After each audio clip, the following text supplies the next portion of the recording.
¿Ya grabé Sí, la clase? ¿que no está grabándose? Ahora sí, ahora sí. Está grabándose, ¿no? Ya. Voy a cambiar de red, ¿ya? Ah, está bien, estoy con esta red, ya.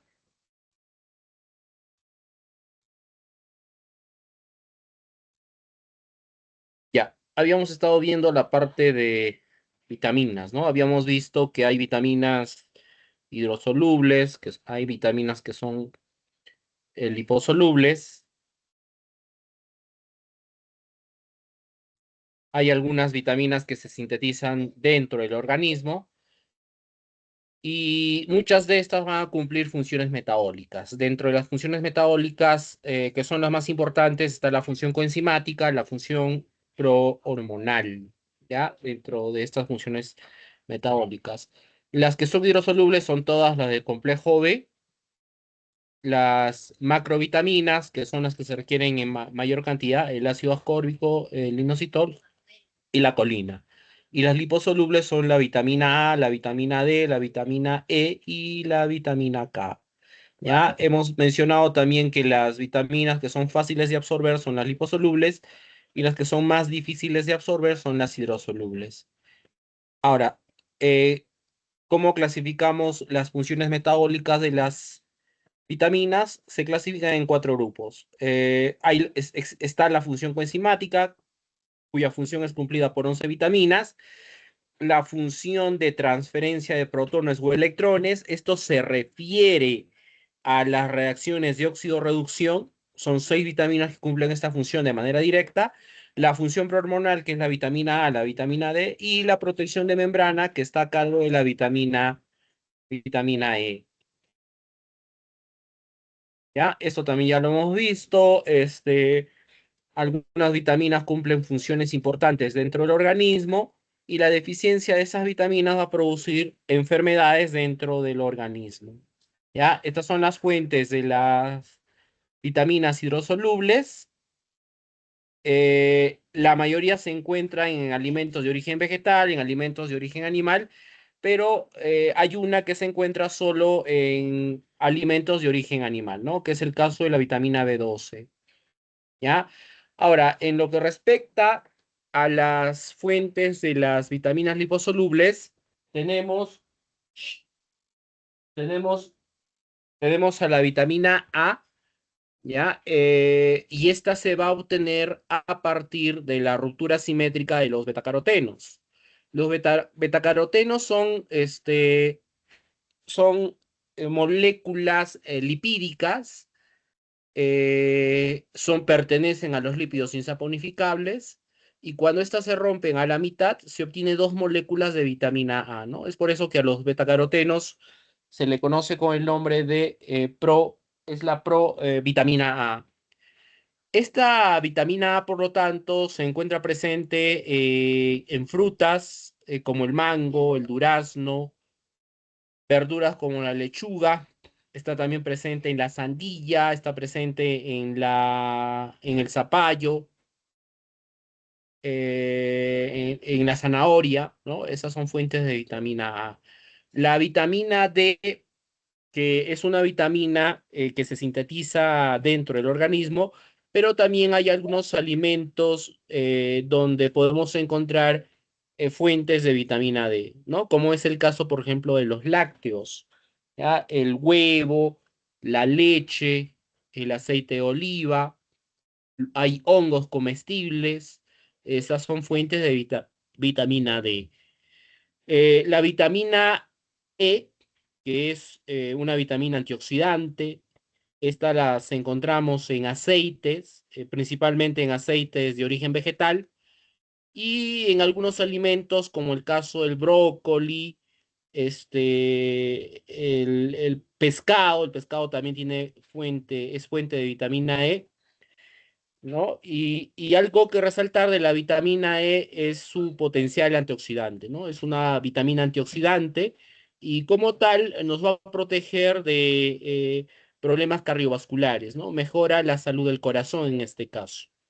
La vitamina K, que es una vitamina antihemorrágica, estas las encontramos en alimentos que tengan hojas de un color verde oscuro, ¿no? La espinaca, por ejemplo, la albahaca, ¿no? Esa tiene bastante vitamina K. La pera, la coliflor también son fuentes de vitamina K, ¿no? Y estas básicamente van a aliviar problemas de circulación, ¿no? Debido a su actividad antimorrágica, ¿ya? Algo que hay que resaltar, con la vitamina K es que hay que tener cuidado de utilizarlo de manera conjunta cuando hacemos uso de algún anticoagulante, ¿ya? No podemos mezclar alimentos que contengan vitamina K con anticoagulantes, como el caso de la heparina, como el caso de la warfarina, porque en este caso el efecto anticoagulante se va a incrementar a tal punto que se puede generar efectos tóxicos. Y los efectos, y en ese aspecto hay que tener cuidado, ¿no? De suministrar vitamina K junto con anticoagulantes, ¿ya? En este caso, el efecto de ese anticoagulante es el que se va a ver incrementado, ¿no? El efecto de la warfarina y la heparina, produciendo efectos nocivos, efectos tóxicos. La colina es una pseudovitamina, ¿ya? Es un componente de la acetilcolina, se encuentra presente en los esfingolípidos y una de sus funciones importantes es el mantenimiento de la estructura de las células nerviosas y básicamente son importantísimas para la transmisión del sistema nervioso. Como son componentes de los esfingolípidos forman la membrana celular neuronal, en este caso la mielina. Y gracias a esa mielina es que se puede transmitir el impulso nervioso. ¿Ya? Esto es una función importante de la colina, es que va a facilitar la transmisión del sistema nervioso, ¿no? Debido a que es un componente de los esfingolípidos. Otras funciones de la colina es que intervienen en la síntesis de metionina, que es un aminoácido azufrado, transportan lípidos en el cuerpo, permiten la transmisión de los impulsos nerviosos, que es lo que hemos comentado, y forma parte de los esfingolípidos, ¿ya? Formando la mielina, ¿no? Formando la membrana celular neuronal. ¿Ya? Estas son fuentes de colina, está presente en la levadura de cerveza, en la harina de algunos vegetales, girasol, algodón, el maní, la soya. También lo podemos encontrar en algunos alimentos de origen animal, pescado, la carne, el hueso, el hígado, el pulmón, ¿ya? Ahí es donde vamos a encontrar la colina. La otra pseudovitamina es el inositol. Esta, al igual que la colina, va a formar, es importante para es un componente de los esfingolípidos y por lo tanto también va a intervenir en la transmisión del impulso nervioso, ¿ya? La forma activa del inositol se denomina miositol, es un componente esencial de los esfingolípidos, al igual que la colina, y por lo tanto es un componente estructural importante para el esqueleto y los tejidos del corazón y del cerebro, ¿ya? Entonces también cumple funciones importantes en la transmisión del impulso nervioso. También se considera importante en el desarrollo del hígado y las células de la médula ósea, en el transporte de lípidos hepáticos y en la síntesis del ARN mensajero en este caso, ¿no? Ya. Ahora, en lo que respecta a las vitaminas que son importantes en el proceso de gestación, ¿ya? Hay vitaminas que son esenciales en el proceso de gestación. A ver, eso les dije que averiguaran algo al respecto, ¿no? ¿Cuáles son las vitaminas importantes en en la etapa de gestación? Hay tres vitaminas que son muy importantes. ¿Alguien ha averiguado La cuáles son esas vitamina vitaminas? C, la Ya, la vitamina vitamina C, D y E. B9, que es el ácido B, fólico. claro, muy bien, Ricardo y Natalie. La B6, la B9, la B12. Esas son las tres, y la vitamina C, ¿no? Esas son las vitaminas que son importantísimas en la etapa gestacional, por lo tanto la gestante debe de consumirlas, principalmente en su estado natural, no como suplemento. O sea, si hablo de un suplemento, estoy hablando de una cápsula o algún un medicamento o alguna otra forma que venga en polvo, ¿no? Lo importante es su consumo, pero de fuentes naturales. Pamela, a ver si le pones una participación a Ricardo y a Natalie, por favor, ¿ya? A ver, entonces continuemos.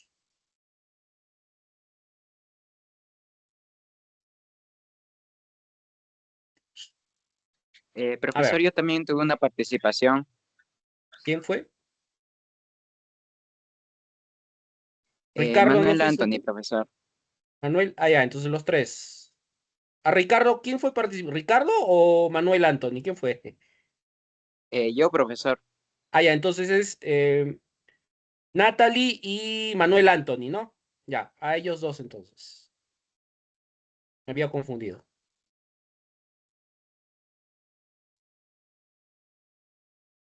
Ya, entonces, cuando hablamos de vitaminas que son importantísimas en la etapa gestacional, ahí está la vitamina B6, la B9, la B12, la vitamina C, la vitamina A y la vitamina E. ¿Ya? Esas son importantísimas en la etapa gestacional. Ahora, en el primer trimestre, en mujeres que han sufrido abortos frecuentes, ya lo que se ha encontrado es niveles elevados de homocisteína. La homocisteína es un aminoácido, ¿ya? Es un tipo de aminoácido que se forma dentro del organismo y esta se puede formar a partir de aminoácidos azufrados, como el caso de la metionina, la cistina y la cisteína, ¿ya? Metionina, cistina y cisteína, pero principalmente se genera a partir de la metionina, que es un aminoácido azufrado. Ahora, esta homocisteína cuando se degrada, o sea, cuando se metaboliza, también va a liberar metionina, ¿ya? O sea, se genera a partir de metionina y cuando se llega a metabolizar, también libera metionina, ¿ya? Es lo que ocurre con la homocisteína. Entonces, se ha encontrado que en el primer trimestre del embarazo, en aquellas mujeres que han sufrido abortos frecuentes, los niveles de homocisteína están elevados. Y esto está asociado a deficiencias de vitamina B6, B9 y de vitamina B12. ¿Ya? Entonces, hay niveles elevados de homocisteína y hay deficiencia de B6, B9 y B12. Eso es lo que se ha encontrado en aquellas mujeres que han sufrido, que han padecido de abortos frecuentes. Ahora, ¿por qué hay deficiencia de la B6, de la B9 y de la B12? Porque estas vitaminas, estas tres vitaminas, que son la B6, la B9 y la B12, son vitaminas necesarias para metabolizar a la homocisteína. Son vitaminas que degradan, metabolizan a la homocisteína. Entonces, ¿qué significa que haya niveles elevados de homocisteína? Si hay niveles elevados de homocisteína, significa que no se está metabolizando. Y si no se está metabolizando, hay deficiencia de B6, B9 y B12.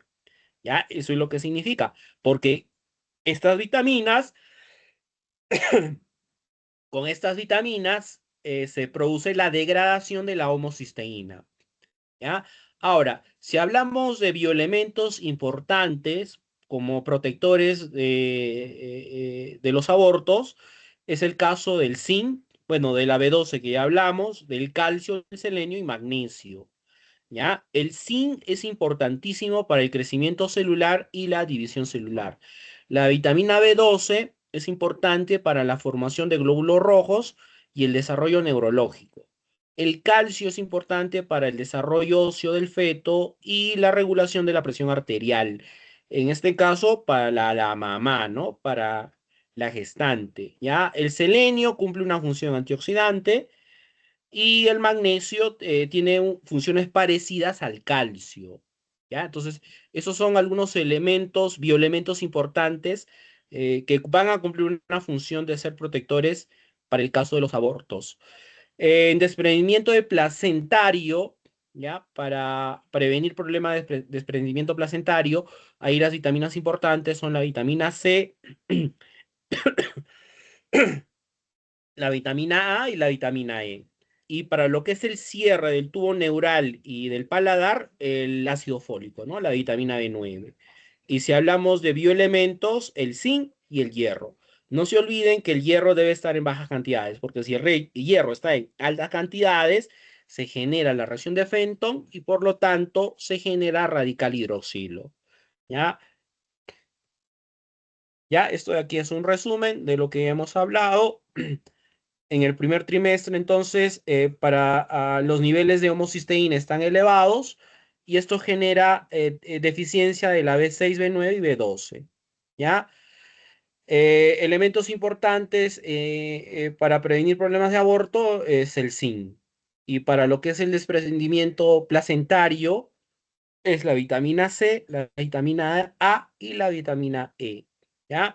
En lo que respecta al estado fetal, hay algunas vitaminas y bioelementos que son importantes para prevenir problemas de diabetes. Está el zinc, el magnesio, el cromo, la vitamina B6, antioxidantes, ¿ya? Los ácidos grasos poliinsaturados, este es el caso de los omega, ¿ya? Si hablamos de ácidos grasos poliinsaturados, ese es el caso de los omega.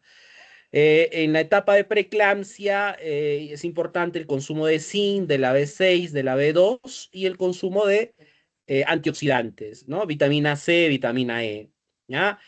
Riesgo de parto prematuro, el hierro, magnesio y mantener una flora microbiana adecuada, ¿no? Eso es importantísimo para lo que es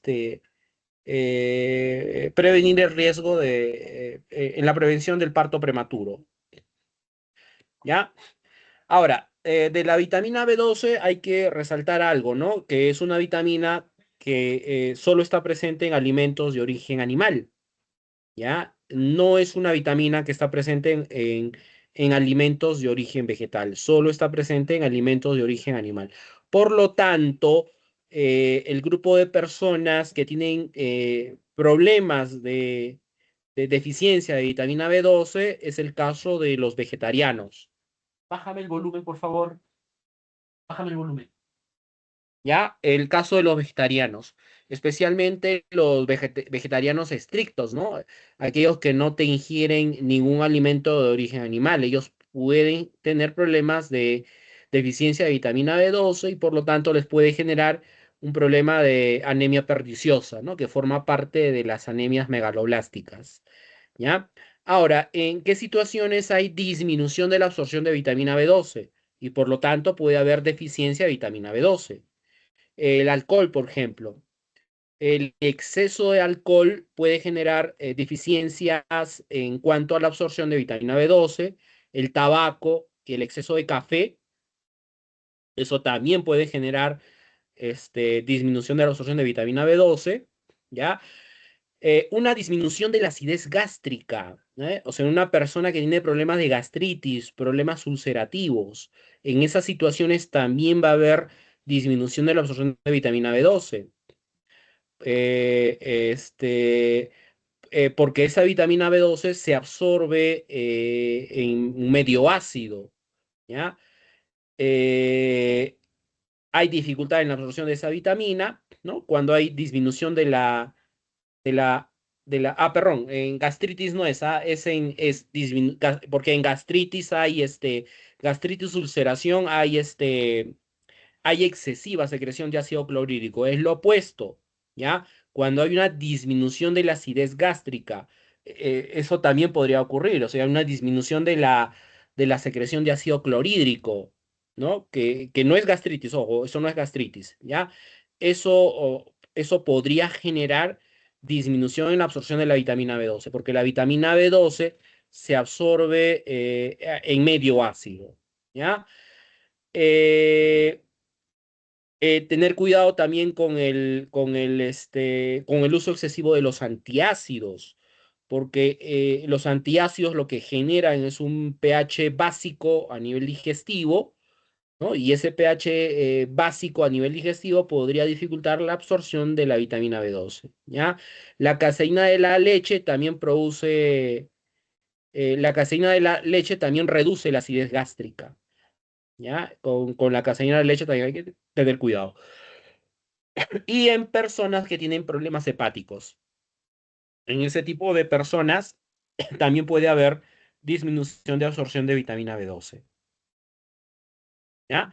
Ahora, con las vitaminas hay que tener cuidado, porque las vitaminas son termolábiles, ¿ya? Son termolábiles.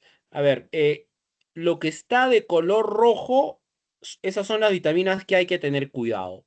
A ver, si hablamos de vitaminas que son termolábiles, está la vitamina C, la vitamina B2, la vitamina B6, la B12 y el ácido fólico, ¿ya? Esas son las vitaminas más sensibles a la temperatura, ¿ya? A la temperatura, a la luz solar, vitaminas que son sensibles a la luz solar, la vitamina C y el ácido fólico.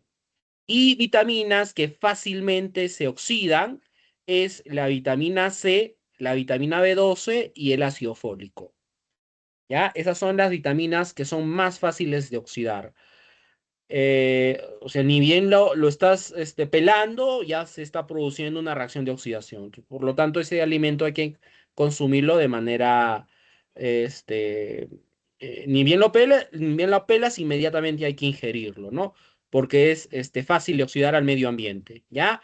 Entonces, vuelvo a repetir, las que son sensibles a la temperatura, vitamina C, vitamina B2, la B6, la B12 y el ácido fólico. ¿Ya? Las que son muy sensibles a la luz solar, que la temperatura las puede degradar, la vitamina C y el ácido fólico. Y las que son fáciles de oxidar al medio ambiente, la vitamina C, la B6 y el ácido fólico. Ahora, esto solo para hacerles acordar que en algunos animales, ¿ya? En algunos animales vertebrados, también en algunos peces, se puede sintetizar vitamina C a partir de la glucosa, ¿ya? En el caso nuestro, en los primates, no se sintetiza vitamina C a partir de glucosa, ¿ya? No, nosotros no podemos sintetizar vitamina C a partir de glucosa, pero hay algunos animales que sí sintetizan ácido ascórbico a partir de la Los glucosa. vertebrados. ¿Perro? ¿Ya? Algunos Ento- vertebrados. Claro, vertebrados, ¿no? Algunos vertebrados. En el caso de los primates sí no sintetizan vitamina C. Ya, eso hay que tenerlo en consideración. Ahora, las vitaminas, son muy sensibles, como hemos visto, a la temperatura y a la luz solar. Una temperatura elevada, ¿qué efectos podría generar en la vitamina? ¿Ya? Una temperatura alta en las vitaminas podría generar una reacción degradativa. Esa reacción que se podría generar con algunas de estas vitaminas es la reacción de Maillard.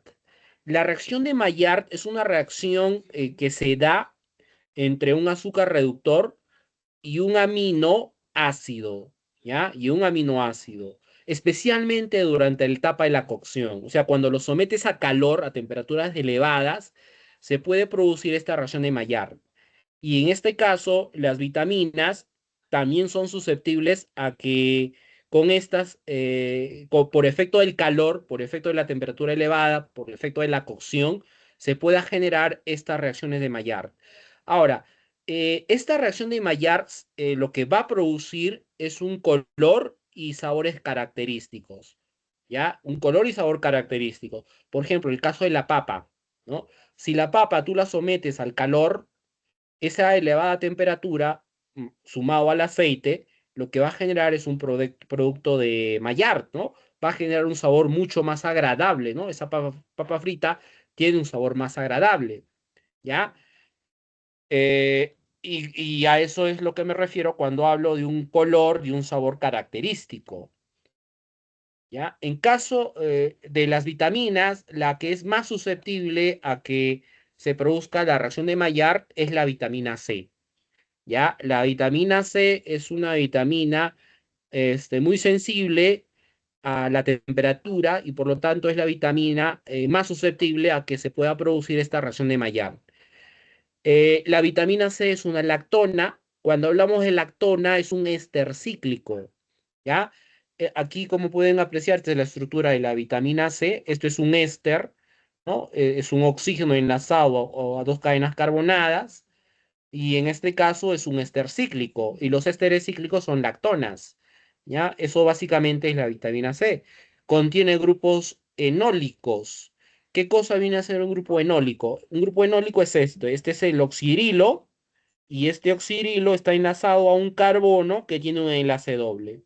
Ya, este enlace doble con este OH, a ese grupo se le denomina enol, ¿ya? Y ahí, como pueden apreciar, hay varios grupos enoles, ¿ya? Son grupos enoles, es decir, un oxirilo unido a carbonos con enlaces dobles, y es un compuesto derivado de un azúcar, en este caso de glucosa, pero en el caso de los vertebrados, ¿ya? Los primates sí no podemos obtener vitamina C a partir de glucosa.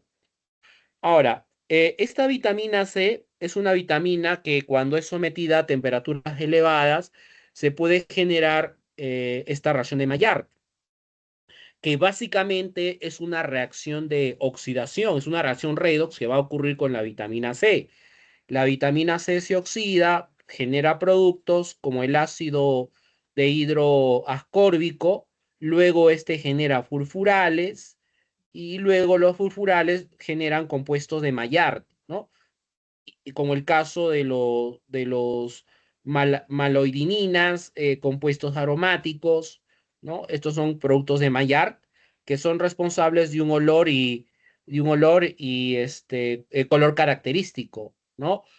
En el caso de la vitamina C, por ejemplo, si nosotros extraemos vitamina C de algún cítrico, ¿no? Y tú lo dejas expuesto al medio ambiente, inicialmente tiene un color medio amarillo, ¿ya? Tiene un color medio amarillo.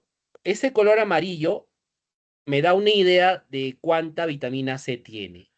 Cuanto mayor color amarillento tenga, su concentración de vitamina C es mayor. Pero conforme va pasando el tiempo, ese color amarillo se va a ir decolorando hasta volverse totalmente transparente. Se vuelve transparente porque está ocurriendo una reacción de oxidación con la vitamina C, ¿ya? Y si lo sometes a calor, temperatura, eso podría generar una reacción de Maillard. Ahora, hay que tener cuidado con el exceso de vitamina C, ¿ya? El exceso de vitamina C. Cuando nosotros tengamos vitamina C en exceso y haya presencia de metales de transición interna, como es el caso del hierro y el cobre, ¿ya? Vitamina C en exceso y haya presencia de hierro y cobre, en este caso la vitamina C se va a comportar como un agente proxidante, ¿ya? Se comporta como un agente proxidante. ¿Qué quiere decir que se comporte como un agente proxidante? Quiere decir que se va a generar radicales libres. Se genera radicales libres, ¿ya? Entonces estoy hablando de un exceso de vitamina C y estoy hablando que haya presencia de hierro y cobre. Eso va a generar radicales libres, ¿ya? No se olviden que el exceso de hierro genera la reacción de Fenton, ¿ya? Eso genera la reacción de Fenton. ¿Ya? Aquí está la reacción donde se va a generar esta reacción de Fenton, ¿no? La vitamina C, ¿no? En presencia de hierro, ¿no? La vitamina C se oxida, forma ascorbato, luego el fierro 3 pasa a fierro 2, ¿no? El fierro se reduce y en la siguiente reacción que ocurre, el fierro 2 vuelve a su estado inicial de fierro 3. ¿Ya? O sea, el fierro se oxida y eso hace que se reduzca el peróxido de hidrógeno. Y cuando el peróxido de hidrógeno se reduzca, eso genera radical hidroxilo. ¿Ya? Esta es la reacción de Fenton. Y esto ocurre cuando haya presencia de hierro y cobre, ¿no? Presencia de hierro y cobre, ¿ya? Exceso de vitamina C y presencia de hierro-cobre, eso definitivamente genera reacción de Fenton y por lo tanto ahí la vitamina C genera radical hidroxilo, ¿ya? Entonces hay que tener cuidado con el exceso de vitamina C y mezclarlo con algún compuesto que contenga fierro-cobre. Ya, eso es entonces todo en lo que respecta lo que vendría a ser vitaminas, ¿ya? Las vitaminas. Ahora vamos a entrar a ver la primera macromolécula, que en este caso vienen a ser las proteínas. Vamos a estudiar detalladamente qué cosa vienen a ser las proteínas.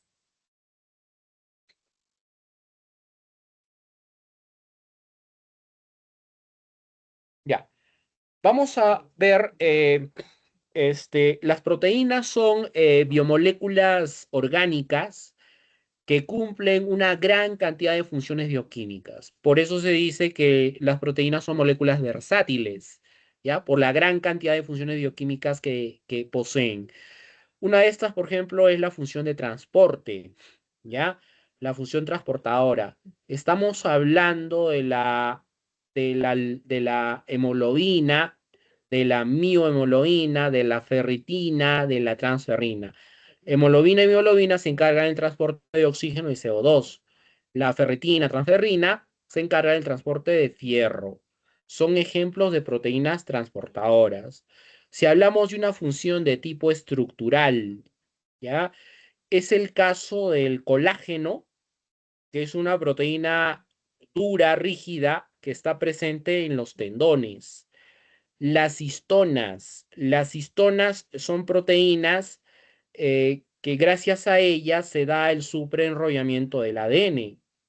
El ADN le tiene que dar 2 vueltas completas a estas histonas, ¿ya? Y en este caso, las histonas cumplen una función de tipo estructural, ¿ya? Porque gracias a ellas se da el supraenrollamiento del ADN, o sea, el ADN está supraenrollado. Las histonas son proteínas alcalinas, ¿ya? Son proteínas alcalinas. Función de regulación y señalización celular, ¿ya? Estamos hablando de algunas hormonas, como el caso de la insulina y como el caso del glucagón, ¿ya? Esas dos hormonas son de carácter proteico, son oligopéptidos que son responsables de regular los niveles de glucosa en sangre, ¿ya? La insulina y el glucagón. Otra hormona importantísima que es de carácter peptídico es la oxitocina, ¿ya? La oxitocina. La oxitocina es una hormona que se secreta a partir de la hipófisis y esta oxitocina es importantísima para la contracción uterina y para el proceso de lactación, o sea, la secreción de leche, ¿ya? Ese es el caso de la oxitocina. Entonces, son ejemplos de proteínas que están cumpliendo una función de regulación y señalización celular. Ahora, cuando hablamos de factores de transcripción, estos factores de transcripción no son otra cosa que proteínas que están adheridas al, al, este, al ADN, ¿no? Se encuentran adheridas al ADN, que cuando se llegan a activar, lo que van a producir es la síntesis del ARN mensajero, ¿ya? Sintetizan ARN mensajero. Otro ejemplo de proteínas que cumplen esta función de regulación y señalización celular es el caso de los anticuerpos. Estos anticuerpos son inmunoglobulinas, se les denomina anticuerpos o inmunoglobulinas, que se van a sintetizar cuando ingresa algo extraño al organismo, ¿no? Ahí se producen estas inmunoglobulinas. Es para defendernos y estas inmunoglobulinas son de carácter proteico, ¿ya? Ahora, si hablamos del movimiento coordinado que se da en el organismo, esta función de movimiento coordinado se da gracias a dos filamentos proteicos, la actina y la miosina, ¿ya? La actina y la miosina. Cuando la actina y la miosina se unan, eso se da en presencia de calcio, eso genera contracción muscular y cuando se llegan a separar, quiere decir que no hay calcio presente y en ese caso se produce la relajación muscular, ¿ya? Los dos filamentos proteicos responsables de los procesos de relajación y contracción muscular son la actina y la miosina. Ahora, de todas estas funciones que les he mencionado, la función más importante de todas es la función catalítica, ¿ya? Se le denomina catalítica o enzimática. ¿Por qué viene a ser la función bioquímica más importante? Porque las enzimas son de carácter proteico. Nuestras enzimas son de carácter proteico. Y por lo tanto, como las enzimas son de carácter proteico, automáticamente se convierte en la función bioquímica más importante de las enzimas, ¿ya? La función enzimática o la función catalítica, ¿ya? Entonces, cuando en el examen yo les pregunto, les llegue a preguntar, ¿cuál es la función bioquímica más importante de las enzimas? No me vayan a poner función transportadora, función estructural. La función bioquímica más importante es la función enzimática o catalítica. ¿Por qué es la función más importante? Porque las enzimas son de carácter proteico. ¿Ya? Las enzimas estructuralmente son proteínas. Ahora, cuando hablamos de las unidades monoméricas, ¿cuáles son las unidades monoméricas de las proteínas? La unidad monomérica de las proteínas son los aminoácidos, ¿ya? Vienen a ser los aminoácidos. Ahora, ¿por qué se le denomina aminoácido? Se le denomina aminoácido porque tiene un grupo amino y tiene un grupo carboxilo, ¿ya? Hay presencia de un grupo amino y hay presencia de un grupo carboxilo. Ahora, ¿cuál es la estructura general de un aminoácido? A ver, ahí ustedes pueden apreciar la estructura de un aminoácido, ¿ya? Entonces, todo aminoácido tiene siempre un grupo amino, ¿ya? El grupo amino, este grupo de acá, ¿ya? El grupo amino tiene un grupo carboxilo enlazado a un carbono central, ¿ya? Grupo amino, grupo carboxilo, enlazado al carbono central, y a ese mismo carbono central, central se enlaza un hidrógeno, ¿ya? Se va a enlazar a un hidrógeno. O sea, esa es la parte constante que nunca cambia en un aminoácido.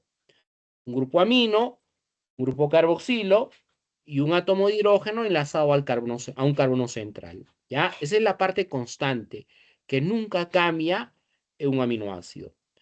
Y como el carbono es tetravalente, tiene enlazado una cadena lateral. O sea, lo que varía es esta cadena lateral, este R. Eso es lo que varía, ¿ya? En un aminoácido. O sea, grupo amino, grupo carboxilo, hidrógeno, enlazado de manera directa al carbono central, ¿ya? Y lo que varía es esta cadena lateral. Este R es lo que varía, ¿ya? Lo demás se mantiene siempre constante. Lo demás es invariable, ¿ya? Para todo aminoácido. Ahora, les voy a hacer una pregunta para que puedan participar. ¿Qué me pueden decir de la estructura de este aminoácido? ¿Cuál es lo particular? ¿Qué caracteriza o qué característica presenta la estructura de este aminoácido? A ver, ¿alguien me puede decir qué de particular hay en la estructura de este aminoácido? Hay algo importante que les había explicado, ¿no? El primer día de clase en, en lo que ¿El carbono respecta... quiral, profesor? Perfecto. ¿Quién dijo eso? ¿Quién fue? Williams. Wilmer. Williams. O William, Williams. muy bien. William, ponle una participación a tu compañero William. Hay presencia de un carbono quiral, ¿ya? Este carbono central, ¿no? Este carbono central que ustedes pueden apreciar ahí es un carbono quiral. Ese es un carbono quiral. ¿Por qué digo que es un carbono quiral? Porque este carbono quiral tiene enlazado a 4 elementos diferentes.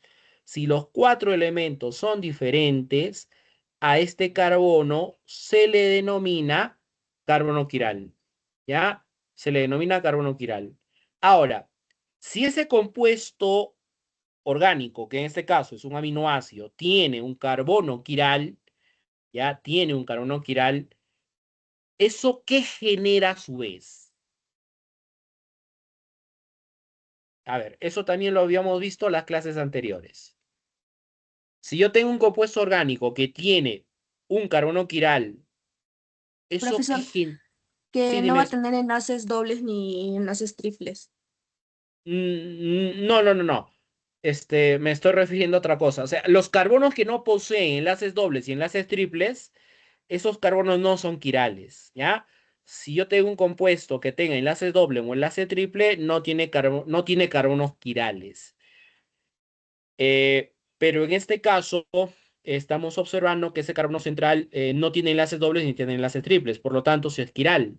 Y hay 4 elementos diferentes y ese carbono es quiral. Entonces, ese carbono que es quiral, ¿qué es lo que va a generar? ¿Qué es lo que genera? Enantiómeros. El carácter anfótero, profesor. No, es lo que ha dicho Natalie. Ah, Enantiómeros. Ponle otra participación a Natalie. Se generan los enantiómeros, ¿ya? Entonces, no se olviden que cuando hablamos de enantiómeros, ¿qué cosa es eso? Es el ejemplo que les había puesto, ¿no? Mi mano derecha, yo le pongo un espejo a mi mano derecha y lo que se refleja en el espejo sería mi mano izquierda. Entonces, ¿qué quiere decir? Que el enantiómero de mi mano derecha es la mano izquierda. ¿Cuál es el concepto de un enantiómero? Son aquellos compuestos orgánicos que tienen imagen especular, pero que no se pueden superponer. ¿Ya? No son superponibles. Y requisito para hablar de enantiómeros es que haya por lo menos un carbono quiral. Que haya por lo menos un carbono quiral. Si hay un carbono quiral, eso ya genera enantiómeros, ¿ya? ¿Cuáles son los enantiómeros cuando hablamos de bioquímica? ¿Ya? En la parte de bioquímica, cuando hablamos de enantiómeros, son el enantiómero D y el enantiómero L, ¿ya? Cuando hablamos de enantiómeros, existen dos tipos de enantiómeros. En el caso de bioquímica se le denomina enantiómero D y enantiómero L. Es el D y el L, ¿ya? D y el L. Entonces, si hay carbono quiral presente, eso va a generar una forma D y una forma L, que simplemente son formas diferentes de enlazar los compuestos o los elementos al carbono quiral, ¿ya? D y L. Ahora, ¿qué otra cosa más? Ah, ya. En el caso de proteínas, cuando hablamos de proteínas, en el caso de las células de origen animal, ¿ya? Células de origen animal, los enantiómeros que predominan en las células de origen animal son los enantiómeros de la serie L, ¿ya? Solo tenemos enantiómero de la serie L. No tenemos enantiómeros de la serie D, ¿ya? En el caso de células animales, nosotros no podemos tener enantiómeros de la serie D, solo trabajamos con enantiómeros de la serie L. Ahora, ¿por qué razón? Porque nuestras enzimas solo reconocen a ese tipo de enantiómeros. Nuestras enzimas no reconocen a enantiómeros de la serie D, ¿ya? Solo van a reconocer a enantiómeros de la serie L, ¿ya? Ya, eso hay que tenerlo en consideración entonces. Cuando hablamos de proteínas, los que predominan en células de origen animal son los enantiómeros de la serie L. Ahora, a ver, algo más acá. Ya. Ahora, a este carbono central, ya hemos dicho que a los carbonos quirales los simbolizamos utilizando asteriscos, ¿ya? Los simbolizamos siempre utilizando asteriscos. Ahora, si yo observo la estructura de este aminoácido, ¿ya? Y yo le doy su nomenclatura UPAC, ahí yo observo la presencia de un grupo amino y la presencia de un grupo carboxilo. De esos dos grupos, ¿no? El grupo amina y grupo ácido, grupo amina y grupo ácido. Al darle la nomenclatura UPAC, ¿qué dice la nomenclatura UPAC? ¿Cuál de los compuestos orgánicos es el que tiene la máxima prioridad? La que tiene la máxima prioridad siempre son los ácidos carboxílicos. Y al final están las aminas. Entonces, ¿eso qué significa? Que si a este compuesto yo le voy a dar su nomenclatura UPAC, por donde yo debo de empezar a enumerar, siempre va a ser por el carbono del grupo carboxilo. Entonces, este carbono del grupo carboxilo ocuparía la primera posición, ¿no? Este sería mi carbono 1. Este sería mi carbono 1. Y este carbono central sería mi carbono 2, ¿ya? Carbono 1 y el carbono quiral sería el carbono 2. Y este sería un radical. Este no puede ser grupo funcional. O sea, estructuralmente, esto es un ácido carboxílico que tiene como radical un grupo amino, ¿ya? Las aminas, cuando están como radicales, se utiliza el prefijo amino. Y ahí el término amino, ¿ya? Y ahí el término amino. No amina, sino amino. O sea, está actuando como radical del ácido. Entonces, cuando yo tenga un radical enlazado al carbono 2, como es el caso, ¿ya? Cuando yo tengo un radical enlazado al carbono 2, a ese carbono 2 se le da el nombre de carbono alfa, ¿ya? Recibe el nombre de carbono alfa. Es un carbono alfa. Si yo tuviera, en este caso, un grupo amino enlazado al carbono 3, a ese carbono se le denomina carbono beta. Si yo tuviera un grupo amino enlazado al carbono 4, ese carbono se denominaría carbono gamma, ¿ya? Alfa, si el grupo amino está enlazado al carbono 2. Beta, si el grupo amino está enlazado a un carbono 3. Y gamma, si el grupo amino está enlazado a un carbono 4 en este caso, ¿ya? Alfa, beta, gamma. Por lo tanto, hay alfa aminoácidos, beta aminoácidos y gamma aminoácidos. De todos estos que les he mencionado, los que existen en los seres vivos son los alfa aminoácidos, ¿ya? No existen beta aminoácidos, no existen gamma aminoácidos. ¿Se pueden sintetizar en el laboratorio? Sí, pero dentro de los seres vivos solo existen los alfa aminoácidos. O sea, el término correcto es alfa aminoácido. ¿Por qué se le llama alfa aminoácido? Porque el carbono quiral es un carbono alfa. ¿Y qué significa un carbono alfa? En este caso, tengo un grupo amino enlazado al carbono 2, ¿ya? De ahí el nombre de carbono alfa. Entonces, el término correcto, ¿cómo denominamos a los aminoácidos? Es alfa aminoácido. Va a ser alfa aminoácido, ¿ya?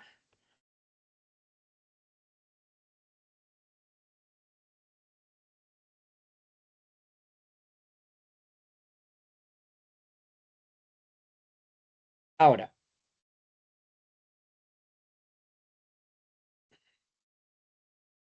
desde el punto nutricional, ¿cómo clasificamos a los aminoácidos? ¿Ya? Desde el punto de vista nutricional, a los aminoácidos los vamos a clasificar en dos grupos: aminoácidos esenciales y aminoácidos no esenciales, ¿ya? Esencial y no esencial. Esto también ya lo habíamos discutido, ¿no? Me parece el primer día de clase. ¿Qué vendría a ser un aminoácido esencial y qué vendría a ser un aminoácido no esencial? ¿Alguien me puede responder? ¿Qué es esencial y qué es no esencial? Profesor, un aminoácido esencial sería lo que el cuerpo no puede sintetizarlos, mientras que ¿Ya? un aminoácido no esencial es donde sí el cuerpo ya puede sintetizarlo. Bueno, así, algo así pues, se me quedó más o Ajá. menos. En esenciales que sí lo produce y en esenciales que no lo produce el cuerpo.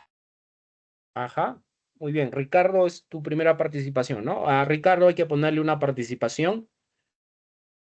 Entonces, cuando hablamos de esta clasificación desde el punto de vista nutricional, ¿ya? Esa es una clasificación desde el punto de vista nutricional, esencial y no esencial. El término esencial significa que es un grupo de aminoácidos que el organismo no va a poder sintetizar, ¿ya? Y por lo general, este grupo de aminoácidos que el organismo no puede sintetizar es un grupo de aminoácidos cuya cadena lateral es una cadena lateral compleja, ¿ya? Una cadena lateral compleja. Es una cadena lateral bien compleja. En cambio, cuando hablamos de aminoácidos no esenciales, ese grupo de aminoácidos, el organismo sí los va a poder sintetizar, sí los sintetiza. Y su cadena lateral de este grupo de aminoácidos es una cadena lateral simple, bien sencilla. Por lo general es una cadena alifática. Cuando hablamos de una cadena alifática significa que es una cadena lineal o tiene ramificaciones simples sencillas. ¿Ya? Una cadena lineal sin ramificaciones o ramificaciones simples sencillas. Ese tipo de aminoácidos el organismo sí lo va a poder sintetizar, ¿ya? Entonces la estructura, la cadena lateral de- de este grupo de aminoácidos que el organismo sí sintetiza es simple, sencilla. Y en cambio de los esenciales que el organismo no va a poder sintetizar, es una cadena lateral compleja, ¿ya?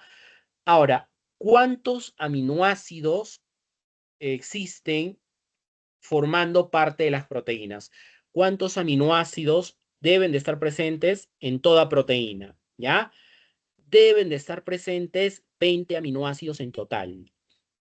¿Ya? Debe de haber un total de 20 aminoácidos entre esenciales y no esenciales. O sea, los dos son necesarios para el organismo. Los esenciales, por lo tanto, voy a tener que ingerirlo con los alimentos. Voy a tener que buscarlos en alimentos, ¿ya? Los esenciales. Entonces, eh, hay 20 aminoácidos que deben de estar formando parte de las proteínas, ¿ya? Una proteína es una molécula grande, es una molécula que posee más de 50 unidades monoméricas. Y si yo les estoy diciendo que deben de estar presentes 20 y tengo una proteína que está formada por 200 unidades monoméricas, significa que muchos de esos aminoácidos se repiten, ¿no? Muchos de esos aminoácidos se van a repetir en la estructura de esa proteína. ¿Ya? Pero deben de estar presentes sí esos 20 aminoácidos, entre esenciales y no esenciales. Ahora, los que me interesan son los esenciales. Esos son los aminoácidos que me van a interesar, ¿ya? Los aminoácidos esenciales. Ahora, ¿cuántos aminoácidos esenciales tenemos que buscar en los alimentos? Eso va a depender del estadio de vida, ¿no? Del individuo, ¿ya? Si es un adulto o si es un niño en etapa de crecimiento. En el caso de un adulto, los adultos poseen 8 aminoácidos esenciales: la isoleucina, la leucina, la lisina, la metionina, la fenilalanina, la treonina, el triptófano y la valina, ¿ya? Esos 8 aminoácidos para el adulto son esenciales. Los demás son no esenciales. Los demás son no esenciales. Entonces, en el caso del adulto, el adulto requiere de 8 esenciales que vamos a tener que buscarlos en los alimentos y requiere de 12 no esenciales, ¿no? 12 esenciales que el organismo sí va a poder sintetizar, ¿ya? Ahora, ¿dónde encontramos este tipo de aminoácidos? ¿Ya? Estos aminoácidos los encontramos de manera general en la leche, derivados lácteos, en el huevo, en el pescado, en la carne, las leguminosas, ¿ya? Los frutos secos, en los cereales.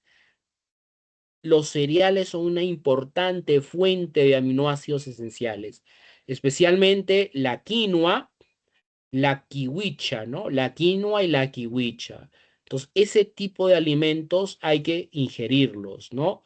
Hay que ingerirlos porque es fuente de aminoácidos esenciales, ¿ya? Ahora, ¿qué ocurre en el niño? ¿Qué es lo que va a ocurrir en el niño? Estamos hablando de un niño que está en etapa de crecimiento, un niño que está entre 8 a 12 años de edad, 8 a 12 años de edad, ¿ya? Es un niño que está en etapa de crecimiento. En ese estadio de vida, estamos hablando de un niño de 8 años, su aparato metabólico es muy inmaduro, tiene un aparato metabólico muy inmaduro. ¿Qué significa que tenga un aparato metabólico inmaduro? Significa el principal órgano metabolizador en el organismo es el hígado. Y significa que el hígado todavía no ha crecido de manera adecuada. Y eso a su vez significa que todavía no ha desarrollado la suficiente cantidad de enzimas. Y en este caso, en este niño que está en la etapa de crecimiento, hay dos aminoácidos que en la etapa de niñez no se va a poder sintetizar. ¿Ya? Es el caso de la arginina y de la histidina. La arginina y la histidina de niños no los vamos a poder sintetizar porque el hígado es muy pequeño, no tiene las enzimas necesarias para sintetizar arginina y histidina y por lo tanto a esos dos aminoácidos se les considera en el caso del niño esenciales. ¿Ya? En el caso del adulto, es un adulto ya mayor, ya grande, ya el hígado ha crecido de manera adecuada, tiene las enzimas necesarias, tiene enzimas para sintetizar arginina y histidina, y por lo tanto, la arginina y la histidina en el adulto se vuelven no esenciales. ¿Ya? Para el adulto son no esenciales. Entonces, el niño, ¿cuántos esenciales tiene? Los 8 del adulto más la arginina y la histidina. Eso te da un total de 10. ¿Ya? El niño tendría 10 aminoácidos esenciales. ¿Y cuántos no esenciales tendría? 10. ¿Ya? Para que te dé 20 total. 10 esenciales y 10 no esenciales en el niño. Y en el caso del adulto es 8. 8 esenciales y 12 no esenciales. ¿Ya? Entonces, si les preguntara en el examen, ¿por qué esa diferencia entre el niño y el adulto? Porque el niño no tiene las enzimas necesarias para sintetizar arginina y lisina. El adulto, su hígado ya maduró y ya produce enzimas que van a sintetizar arginina y lisina. ¿Ya? Es por eso esa diferencia. ¿Dónde encontramos la arginina? Las legumbres, en los frutos secos, en los granos, la carne, los huevos, en los mariscos, esas son fuentes de arginina.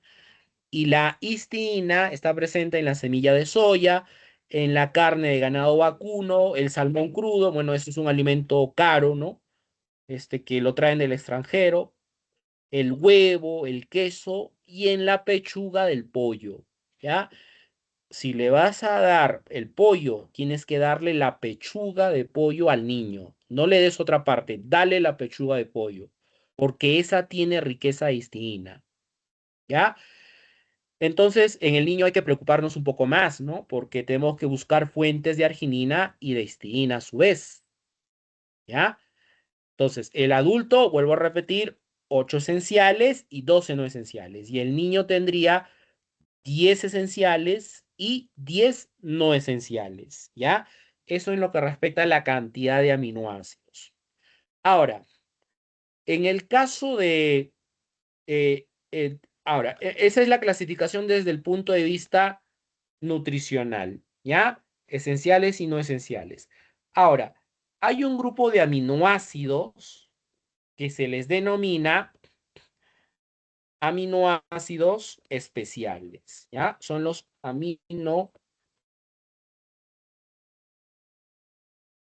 aminoácidos especiales. ¿Por qué se les denomina aminoácidos especiales? ¿Ya? ¿Por qué el término aminoácido especial? Porque este grupo de aminoácidos está presente solo en algunas proteínas.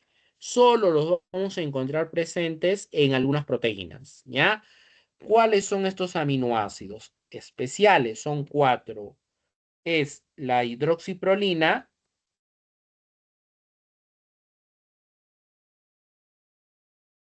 la hidroxilisina, ¿ya? Hidroxiprolina, la hidroxilisina. El otro es, a ver, déjenme ver acá. El otro es la cistina. y el otro es la tiro- tiroxina, con X, ¿ya? Tiroxina con X, porque hay otro aminoácido, tirosina con S, ¿ya? Tirosina con S. Ese es otro tipo de aminoácidos. La tirosina, a ver, ¿dónde está la tirosina presente? La tirosina es un no esencial, debe estar acá, ¿no? Es un no esencial, ¿ya? La tirosina es un no esencial. Y la tiroxina con X, cuando yo hablo de tiroxina con X, este viene a ser un aminoácido especial. En el caso de los dos primeros, ¿ya? En el caso de estos dos primeros, hidroxiprolina y la hidroxilisina, ¿en qué proteínas los vamos a encontrar? Este lo encontramos en el colágeno, ¿ya? Esos dos vamos a encontrarlo en el colágeno.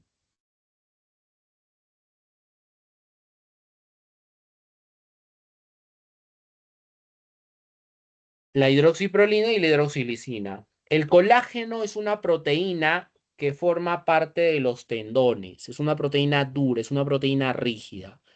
¿Ya? Y como tal es una proteína fuerte, resistente, que soporta peso y su composición principal es hidroxiprolina y hidroxilisina. Ahí encontramos a esos dos especiales, solo en esa proteína. En otra proteína no hay hidroxiprolina y no hay hidroxilisina, por eso se denominan especiales.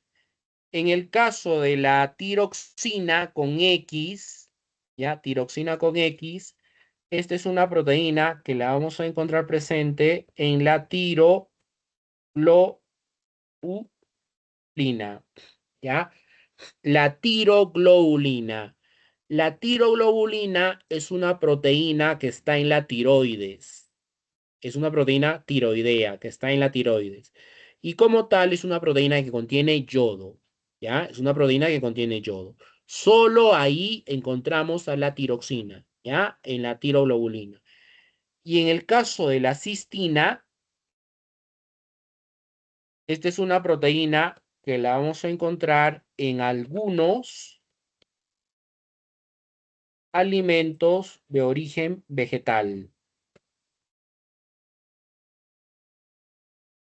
¿ya? En algunos alimentos de origen vegetal, especialmente en alimentos que pertenezcan a la familia de las crucíferas. Las crucíferas,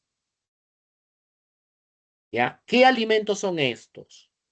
El nabo y el rabanito, ¿ya? El nabo y el rabanito.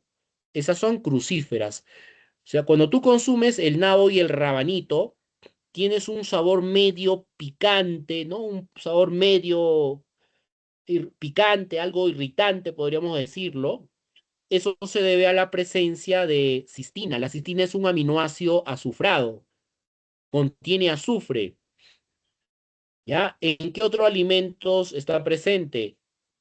Por ejemplo, en el ajo y la cebolla. En el ajo y la cebolla.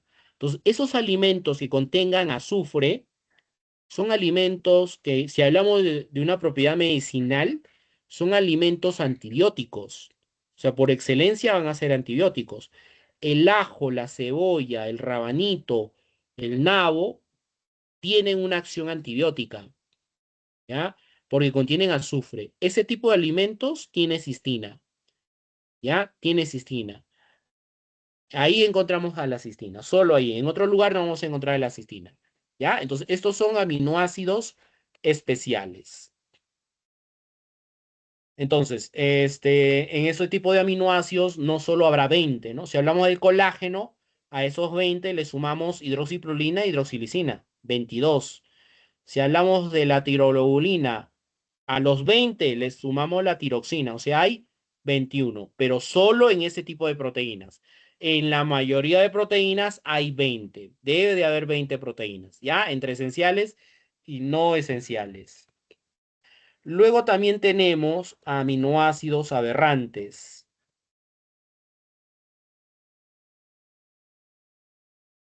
¿Ya? Los aminoácidos aberrantes. Esos aminoácidos aberrantes son aminoácidos que pueden entrar a formar parte de proteína por algún error metabólico, pero cumplen funciones bioquímicas importantes, ¿ya? Son aminoácidos que van a formar parte de una proteína, ingresan por error, pero tiene eso una finalidad, tiene una función, ¿ya? Es el caso, por ejemplo, de la ornitina. La ornitina es un aminoácido aberrante, ¿ya? Y a partir de esta ornitina se puede sintetizar a su vez poliaminas, las poliaminas. Se sintetizan poliaminas. Esas poliaminas que se sintetizan son importantes para la diferenciación celular. ¿Ya? Importantísimas para la diferenciación celular. ¿Ya? Por ejemplo, el caso de la fecundación. ¿Ya? Vamos a poner ese ejemplo. El caso de la fecundación. Cuando se produce la fecundación, ¿por qué se produce la fecundación? Porque un espermatozoide se introduce dentro del óvulo, ¿no? Se introduce dentro del óvulo. Ahora, ¿cómo sucede este proceso? La estructura de un espermatozoide es una estructura en la cual tú vas a tener que es un espermatozoide que tiene una especie de cola, ¿no? Tiene una cola. Esa cola le sirve para la movilidad. Y cuando se topa con el óvulo, tiene que deshacerse de la cola, ¿ya? Se deshace de la cola, adopta una forma circular y solo así va a poder a introducirse dentro del óvulo y se produce la fecundación en este caso. Ahora, ¿cómo es que se deshace de la cola? Porque tiene la capacidad de sintetizar poliaminas. En este caso, en el caso del espermatozoide, hay dos poliaminas importantes. La espermidina y el otro es la... a ver, déjeme revisar acá. La espermidina y el otro es la espermicina, si no mal recuerdo. A ver, vamos a poner acá ya. De frente al chat GTP vamos a preguntarle para que sea más rápido.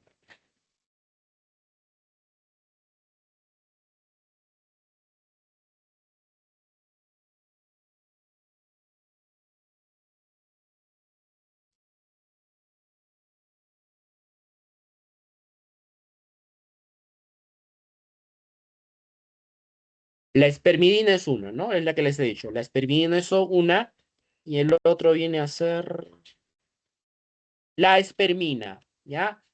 La espermidina y la otra es la espermina. Esas son las dos poliaminas importantes que lo que van a hacer es que el espermatozoide se pueda deshacer de su cola, se deshace de su cola, adopta una forma circular y solo así puede introducirse dentro del óvulo, ¿ya? Para que se produzca la fecundación.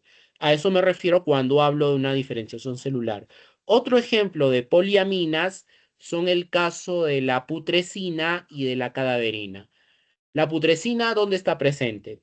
En material putrefacto. Por ejemplo, carne que tú la has dejado expuesta al medio ambiente por bastante tiempo. Y esa carne se contamina y se genera la putrescina y esa putresina genera un mal olor, ¿no? Un olor desagradable en la carne, ¿ya? La cadaverina en cadáveres, ¿no? Personas que han fallecido. Ese olor desagradable que se percibe, ¿no? Cuando una persona llega a fallecer es producto de la producción de cadaverina. La cadaverina es una poliamina. Entonces, cuando una persona deja de existir, el corazón no funciona, el cerebro no funciona, no hay circulación, no hay sangre, y el organismo en su desesperación empieza a producir putrescina, perdón, cadaverina. Produce cadaverina y eso produce ese mal olor, ¿no? Es por eso que en algunos casos es necesario inyectarle formol, ¿no? A los cadáveres, ¿ya? Esos son ejemplos de diferenciación celular, ¿no? Que son producidos por aminoácidos aberrantes, ¿ya? Un ejemplo es la ornitina, que genera poliaminas, y estos son importantes para el proceso de diferenciación celular.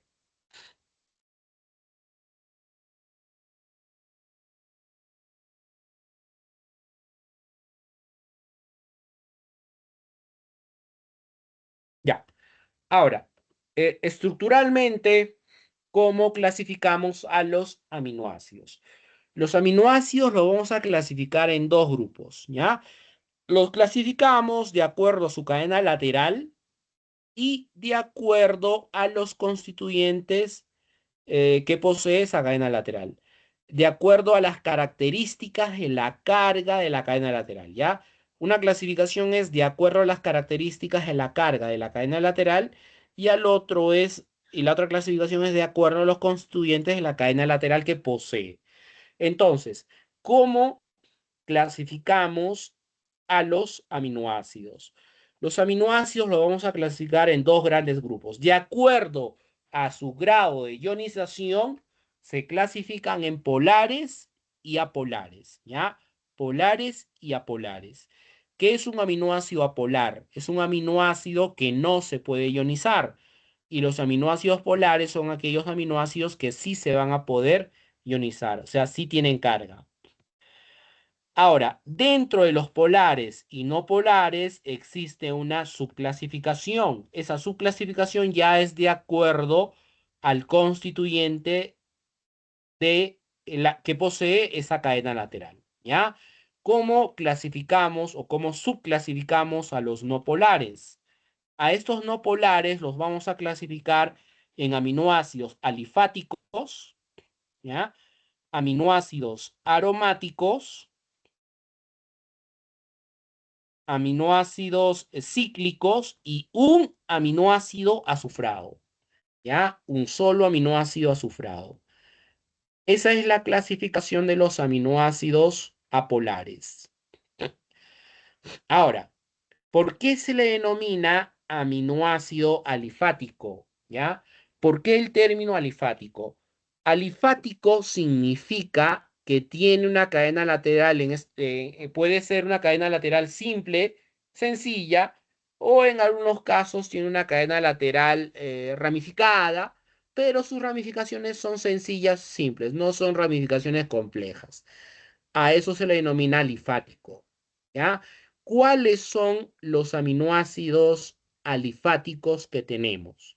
Es la glicina, la alanina, la valina, la leucina y la isoleucina, ¿ya? Glicina, alanina, valina, la leucina y la isoleucina. Ahora, en el caso de los aminoácidos, esos aminoácidos se les conoce con... hay dos formas de simplificar su nombre, ¿ya?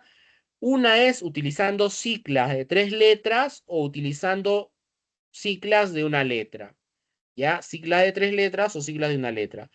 En la sigla de 3 letras, por lo general, esas son las iniciales de su nombre en inglés y la de una letra es la inicial de su nombre en latín, ¿ya? Inglés y latín. O sea, se puede utilizar sigla de 3 letras o siglas de una letra. La sigla de una letra se debe utilizar siempre en mayúscula, ¿ya? Siempre en mayúscula. A la glicina, por ejemplo, se le conoce como GLI o también G, ¿ya? Alanina, ALA o A. Valina es VAL o V. Leucina es LEU o L mayúscula. Isoleucina es ILE o simplemente I mayúscula. Esas son las formas como se conocen a estos aminoácidos. Ahora, de estos 5 aminoácidos hay uno que hay que resaltar, ¿ya? Este que hay que resaltar es la glicina, ¿ya? La glicina. A ver, lo voy a agrandar para que puedan observar la estructura de la glicina. A ver, ¿quién me dice qué de particular tiene la glicina? ¿Qué de característico tiene la glicina? Que tiene Viendo la un estructura. grupo carboxilo y un grupo amino. Ya, pero eso no. Todo aminoácido tiene un grupo amino, tiene un grupo carboxilo. ¿No Todo es carbono aminoácido. quiral? ¿Perdón? Ah, no tiene un carbono quiral. ¿Quién dijo eso? Williams. William, muy bien, Williams. Estamos yendo bien por ahí. Tienen que observar, miren, ¿Cuál es lo característico de la glicina? La glicina tiene 2 hidrógenos enlazados al carbono alfa. ¿Ya? Esa glicina tiene 2 hidrógenos enlazados a este carbono alfa. Entonces ya tienes 2 grupos iguales. Si tú tienes 2 grupos iguales, este carbono no es quiral. ¿Ya? La glicina es el único aminoácido que no tiene carbonos quirales. Carece de carbonos quirales. Los demás aminoácidos sí tienen carbonos quirales, pero en el caso de la glicina es el único que no tiene carbonos quirales. Por lo tanto, la glicina no tiene enantiómeros. ¿Ya? La glicina no tiene enantiómeros, o sea, no existe L-glicina y no existe D-glicina, eso no existe. No existe L-glicina, no existe D-glicina, simplemente se le llama glicina. En el resto de aminoácidos sí hay una forma L y una forma D, ¿ya? O sea, hay una D-alanina, una L-alanina. Igual la valina, ¿no? Tiene una forma D y una forma L, D-valina y L-alanina. Pero de esas dos formas, la que predomina en los seres vivos, en las células de origen animal, es la forma L, ¿ya? Es la forma L. En algunas bacterias, casi la mayoría de bacterias puede trabajar con ambos tipos de enantiómeros, ¿ya? Con la forma D y la forma L. Entonces, la glicina no tiene carbonos quirales y por lo tanto la glicina no tiene enantiómeros. ¿Ya? No tiene enantiómeros. Ahora, lo otro particular es que la glicina es un neurotransmisor inhibitorio. ¿Ya? Es un neurotransmisor inhibitorio y como tal puede generar depresión a nivel del sistema nervioso. ¿Ya? Puede producir depresión del sistema nervioso. Es un neurotransmisor inhibitorio. Es importante para la síntesis del colágeno, que ya hemos mencionado, que es una proteína fuerte, rígida, que está presente en el tendón, y también es importante para la producción del glutatión. ¿Ya? ¿Qué es el glutatión? El glutatión es un antioxidante endógeno que el organismo lo va a producir. Y para que se genere necesitamos de glicina. ¿Ya? A ver, aquí les voy a hacer otra pregunta. A ver, se tiene una bacteria que trabaja con los dos tipos de enantiómeros. Una bacteria que trabaja con los dos tipos de enantiómeros, ¿ya? Una bacteria que tiene aminoácidos de la serie D y aminoácidos de la serie L, D y L. En ese tipo de organismos que trabaja con ambos tipos de enantiómeros del D y el L, la pregunta es la siguiente. ¿Cuántos aminoácidos tendría en total considerando los dos tipos de enantiómeros? ¿Ya? ¿Cuántos aminoácidos tendría en total considerando los dos tipos de enantiómeros? ¿Cuál sería la respuesta? A ver, para que puedan tener participaciones. Es un organismo que trabaja con los dos tipos de enantiómeros, el D y el L. D y el L. Sabiendo eso, considerando solo aminoácidos nutricionales, ¿ah? Considerando solo los nutricionales, ¿ya? O sea, va a trabajar con aminoácidos de la serie D y aminoácidos de la serie L. ¿Cuántos aminoácidos tendría en total ese organismo? 39. ¿Quién dijo 39? Alta ¿Paola? Villalobos. ¿Paola? ¿Fuiste tú? Yo, profesora. Alta ¿Quién fue la que dijo 39? ¿Paola fue la primera? Yo, profesora Alda Villalobos. Marita. Marita. Claro, la respuesta es 39 aminoácidos en total. Ponle una participación a Marita, Xiomara. Puedo preguntar eso en el examen, ¿ya? Ahora, ¿por qué 39? A ver, ¿por qué 39? ¿Por qué la respuesta es 39? Porque la glicina no tiene forma D y forma L. La glicina es una sola. Desde el punto de vista nutricional, son 20 aminoácidos que les he mencionado, son 20. De esos 20, hay uno que no tiene forma de I, forma L. La glicina. La glicina queda solita. Ahí te quedan 19. Esos 19 aminoácidos que te están quedando, tendríamos 19 aminoácidos con forma D y los otros 19 con forma L. 19D y 19L. Ahí te da 38. Más una que es la glicina, te daría un total de 39 aminoácidos, ¿no? En el caso de esos organismos, ¿no? Que trabajaran con ambos tipos de enantiómeros. En el caso nuestro solo hay 20, por si acaso. Solo hay 20. La glicina, que no tiene forma de IL, y vamos a tener 19 aminoácidos que tienen forma L, ¿ya? 19 aminoácidos con forma L más la glicina, esto te da un total de 20 aminoácidos que deben de estar presentes en toda proteína. ¿Cuáles son los alifáticos? Son estos 5, ¿ya? La glicina, la alanina, la valina, la leucina y la isoleucina.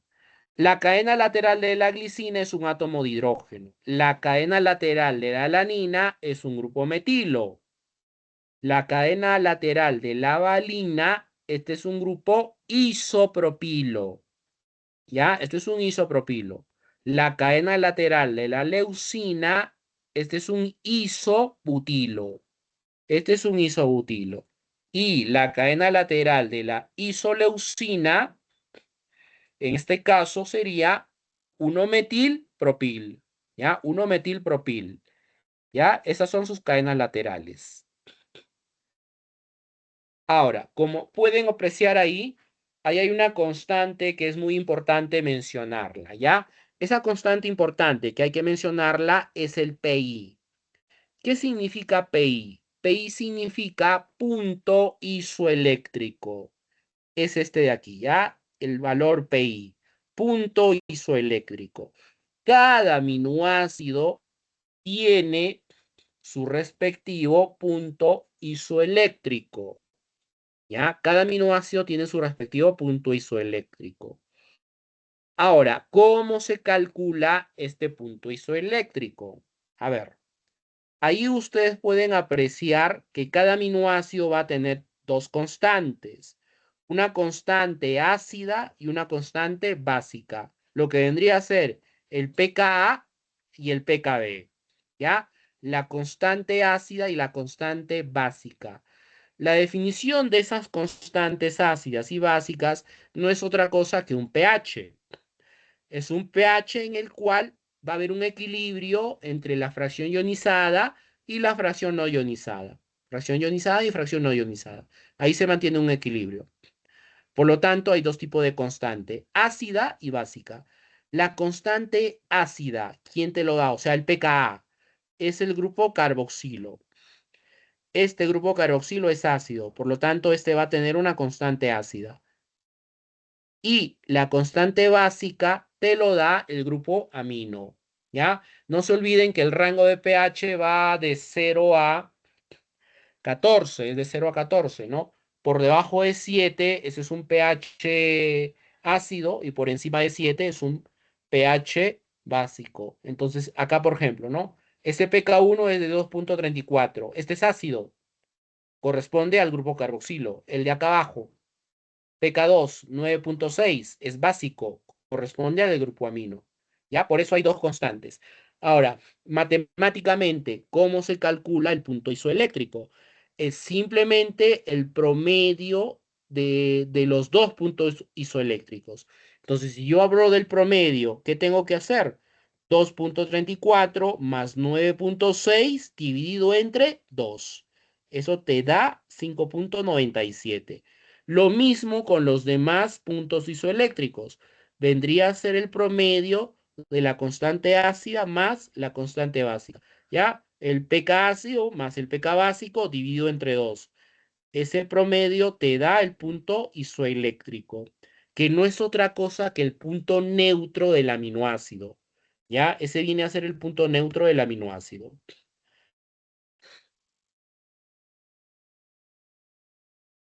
Aminoácidos aromáticos. ¿Qué cosa viene a ser un aminoácido aromático? A ver, eso deben de haber visto en orgánica. ¿Cuál es el grupo aromático? ¿Cómo se llama el grupo aromático?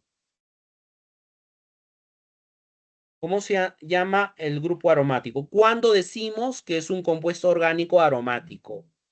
Cuando ¿Cuándo es tiene un un grupo, benceno, profesor?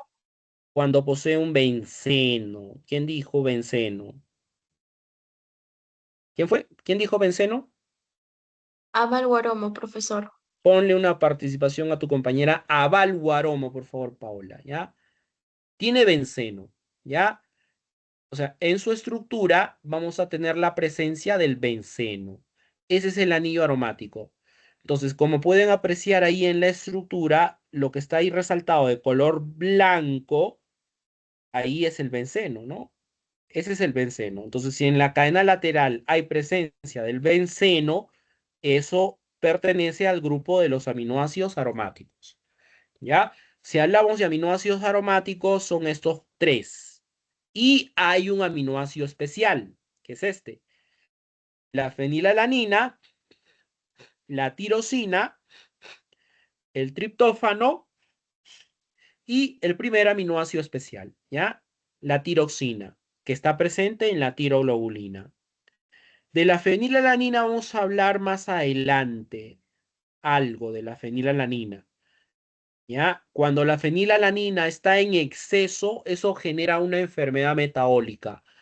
Cuando hay exceso de fenilalanina en el organismo, eso genera la fenilcetonuria, la fenilcetonuria. Y eso afecta principalmente a neonatos, ¿ya? Afecta principalmente a neonatos, la famosa fenilcetonuria. Eso es un exceso de fenilalanina. Esa fenilalanina se transforma en tirosina, ¿ya? La fenilalanina fácilmente se transforma en tirosina, con S, tirosina con S. Simplemente se le adiciona un grupo hidroxilo, ¿ya? Ahora, un grupo hidroxilo enlazado al benceno, ese es un grupo fenol. Ahí hay presencia de un grupo fenol. La tirosina tiene un grupo fenol, ¿ya? Esta tirosina se genera a partir de la fenilalanina. Y la tirosina es importantísima porque a partir de esa tirosina se generan las catecolaminas, ¿ya? ¿Cuáles son las catecolaminas? Cuando hablamos de catecolaminas, estas son tres. La dopamina, la noradrenalina y luego viene la adrenalina, que es la más abundante. De esas tres catecolaminas, la adrenalina, o también llamada epinefrina, es la más abundante, ¿ya? Entonces, fenilalanina genera tirosina, la tirosina genera la L-dopa y la L-dopa genera dopamina. La dopamina es un neurotransmisor del sistema nervioso central, ¿ya? Esa dopamina es un neurotransmisor del sistema nervioso central. Esa dopamina tiene receptores. Los receptores de la dopamina se denominan receptores dopaminérgicos, que están ubicados a nivel del sistema nervioso central, ¿ya? Luego, la dopamina genera noradrenalina. La noradrenalina tiene también sus receptores. Los receptores de la noradrenalina se denominan receptores alfa y receptores beta. Alfa y beta, ¿ya? Es el alfa 1, el alfa 2 y el caso del beta 1, si no mal recuerdo, beta 1. Luego, la noradrenalina va a generar a la adrenalina, que es la más abundante. Esta adrenalina también tiene receptores adrenérgicos. Alfa beta, el alfa 1, alfa 2, beta 1 y beta 2.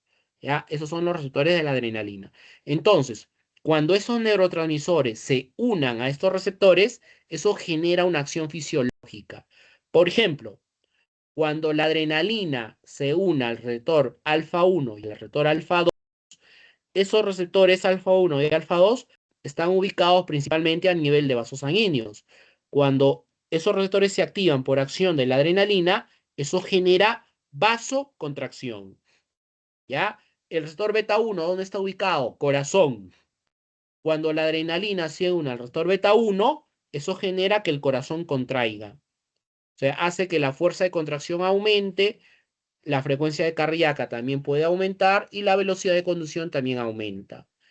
A nivel uterino, ¿qué es lo que nos interesa? ¿Qué receptores adrenérgicos están ubicados a nivel uterino? Hay dos. Es el alfa 1 y el beta 2. ¿Ya?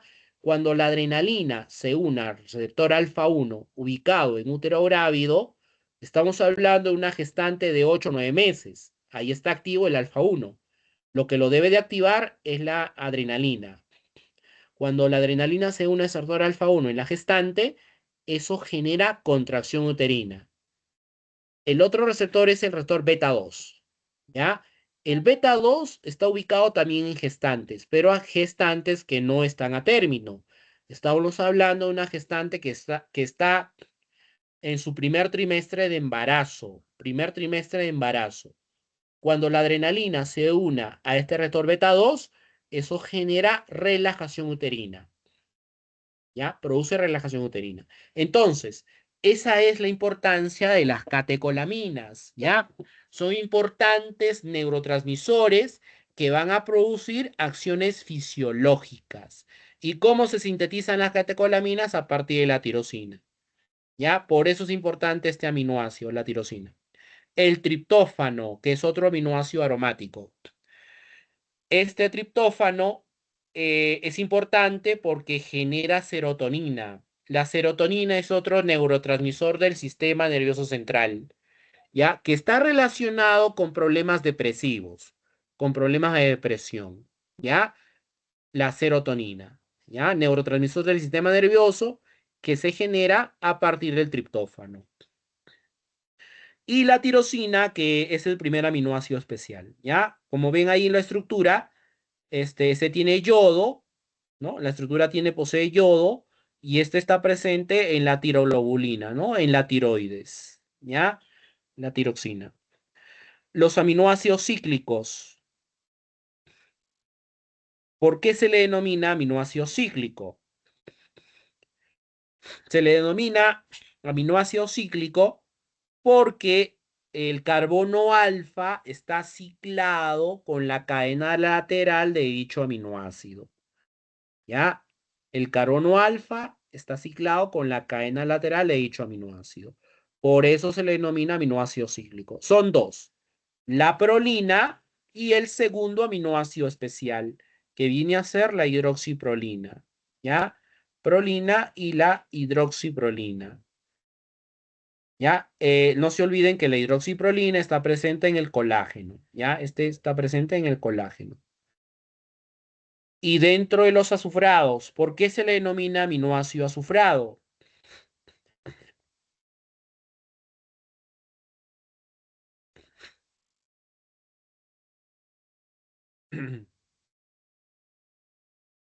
Se le denomina aminoácido azufrado porque en la cadena lateral de dicho aminoácido hay presencia del azufre. ¿Ya? Ese aminoácido en su cadena lateral posee azufre. Y dentro de los no polares está la metionina. ¿Ya? La metionina. ¿Ya? Esa metionina es importante para la formación de la homocisteína, ¿ya? Que la homocisteína es otro aminoácido. Ahora, otra importancia de la metionina radica en lo siguiente, ¿ya? Esta es la estructura de un DNA X, ¿ya? Es un DNA cualquiera, extremo 5', extremo 3', y la otra hebra es la hebra opuesta, ¿no? La que va de 3' a 5', ¿ya? Ahora, el RNA mensajero se va a sintetizar a partir de una de las hebras de DNA, ¿ya? Solo se utiliza una de las hebras de ADN, solo una. En este caso, la hebra que se utiliza es la hebra codificadora. Ya viene a ser la hebra codificadora. La hebra codificadora es la hebra que va de 3' a 5', o sea, esta que está acá abajo, ¿no? La celeste claro. Esta es la hebra codificadora. Se le llama hebra codificadora porque es una hebra que tiene información con sentido. A partir de esta hebra se sintetiza el ARN mensajero. Se va a sintetizar el ARN mensajero. A este proceso se le conoce con el nombre de transcripción. ¿Ya? Esto es la transcripción. Luego, una vez sintetizado el RNA mensajero, este RNA mensajero se va al ribosoma. Luego viene el RNA de transferencia y este RNA de transferencia va a leer la información que está contenida en el ARN mensajero y sintetiza proteínas. Va a sintetizar proteínas. A este último proceso ya se le denomina traducción. ¿Ya? Es el proceso de traducción. Ahora, a nivel del RNA mensajero, vamos a tener siempre una secuencia de 3 nucleótidos. A esa secuencia de 3 nucleótidos se le denomina región codón. ¿Ya? Son las regiones codones.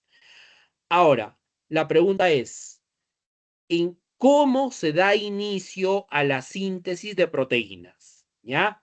La síntesis de proteínas se da inicio cuando se lea la región codón auge. ¿Ya? Cuando el RNA de transferencia lea esta región auge, ahí da inicio la síntesis de proteínas.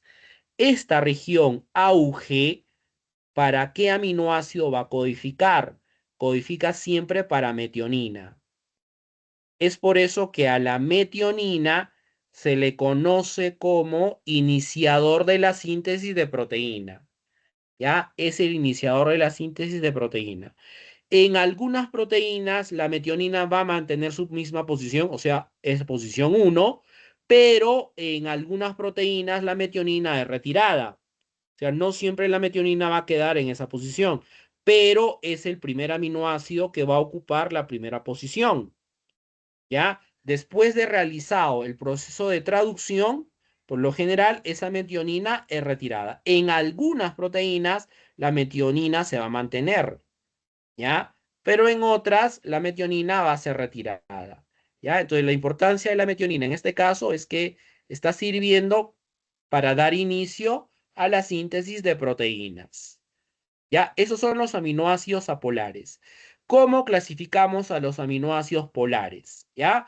Se clasifican en azufrados, se clasifican en hidroxilados, se clasifican en amídicos y se van a clasificar en ácidos, ¿ya? Ácidos y finalmente básicos. ¿Qué cosa es un aminoácido azufrado? Eso ya lo habíamos mencionado. Los aminoácidos azufrados son aquellos que en cuya cadena lateral poseen azufre. En este caso de los polares, tienen este grupo SH. A ese grupo SH se le conoce con el nombre de sulfidrilo, ¿ya? En este caso, en los polares, estos aminoácidos tienen un grupo sulfidrilo. Es el caso de la cisteína. La cisteína. Y este vendría a ser el tercer aminoácido especial, que es la cistina, ¿ya? La cistina. Ahora, esta cistina posee este enlace, posee un enlace puente disulfuro. Si yo observo detalladamente la estructura de la cistina no es otra cosa que la unión de dos cisteínas. ¿Ya? Viene a ser la unión de dos cisteínas. O sea, han reaccionado sus dos grupos sulfidrilos de tal forma que salen los hidrógenos y los dos azufres se enlazan, ¿no? Esto de aquí es una cisteína y lo de aquí que está al lado derecho es otra cisteína. Son dos cisteínas que se han enlazado a través de este enlace puente disulfuro, formando una molécula de cistina. ¿Ya? La cistina, no se olviden que es el tercer aminoácido especial. Está presente en algunas proteínas de origen vegetal. Ahora, ¿cuál es la importancia del enlace puente disulfuro? El puente disulfuro es importante para nosotros porque este enlace es clave para la estructura terciaria de la proteína, para el nivel terciario. El nivel terciario de la proteína es un nivel ya tridimensional, ¿ya? Es la forma tridimensional de la proteína. Ese es el nivel terciario. Y el enlace clave de esta estructura terciaria es el enlace puente disulfuro. Si yo rompo este enlace puente disulfuro, quiere decir que ese nivel terciario pasa al nivel anterior, que sería el nivel secundario. ¿Qué está ocurriendo con la proteína? La proteína se está desnaturalizando. Es una desnaturalización de la proteína, ¿ya? Las proteínas tienen un nivel de estructuración, estructura primaria, secundaria, terciaria, y algunas llegan al nivel cuaternario. Todas de manera obligatoria tienen que llegar hasta el nivel terciario, y solo algunas llegan al nivel cuaternario. El enlace que lo mantiene estable al nivel terciario es el enlace puente de sulfuro. Y para eso necesitamos de estos aminoácidos azufrados, ¿ya? Cisteína y cistina. Gracias a esos aminoácidos es que se puede dar este enlace, se puede generar este enlace puente de sulfuro y por lo tanto puede adoptar este nivel terciario, ¿ya? ¿Qué es un aminoácido hidroxilado? Los hidroxilados son aquellos que poseen grupo hidroxilo. En la cadena lateral hay presencia de un grupo hidroxilo. Es el caso de la serina y la treonina, ¿ya? La serina tiene como cadena lateral a la hidroximetil, esto es un hidroximetil, ¿ya? Y la treonina tiene al hidroximetil, ¿ya? Es el hidroximetil que tiene como cadena lateral. Entonces, como ven, cada uno de esos aminoácidos tiene su respectivo punto isoeléctrico, ¿ya? Va a tener su respectivo punto isoeléctrico.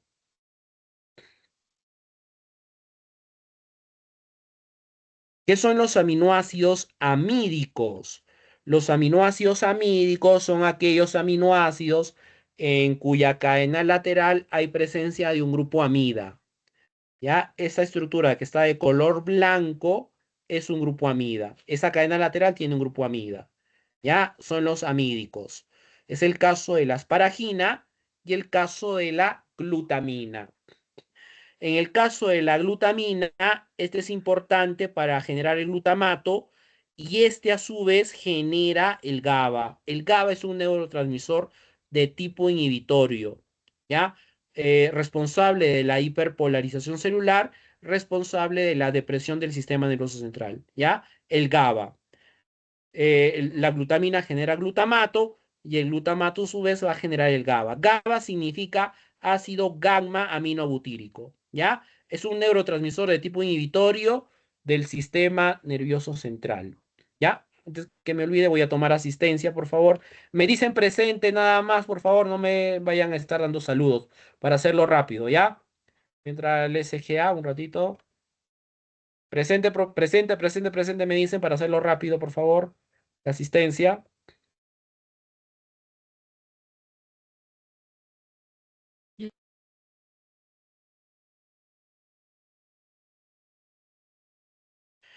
Abad Oncoy, Presente, profesor.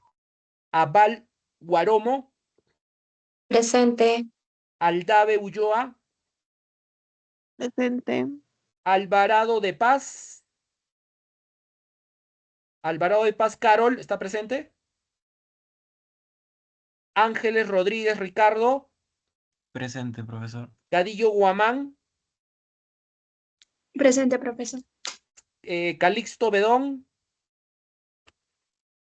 Calixto Bedón, si está, me avisan si está presente, por favor, no vaya a ser que está presente, le voy a poner falta. ¿Dónde me quedé? Calixto Bedón, Christopher Fernando, no está, ¿no? Cantu Coipa, Presente, profesor. Presente, profesor. Serna Gamarra, Presente, profesor. Cipriano López, Presente, profesor. Cóndor Salvador, Presente, profesor. Enrique Obregón, Presente, profesor. Espíndola León, Presente, Albino Falcón, profesor.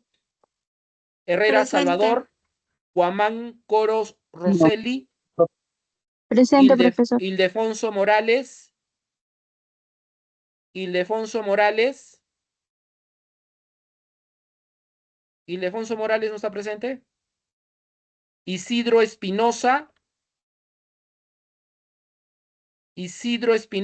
no está presente. Julca Antonio, Presente, profesor. ya.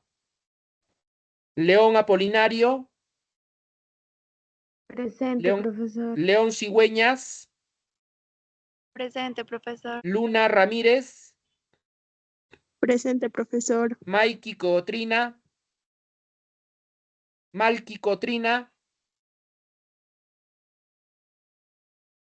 Menacho Jimena, Presente, profesor. Miranda Julca,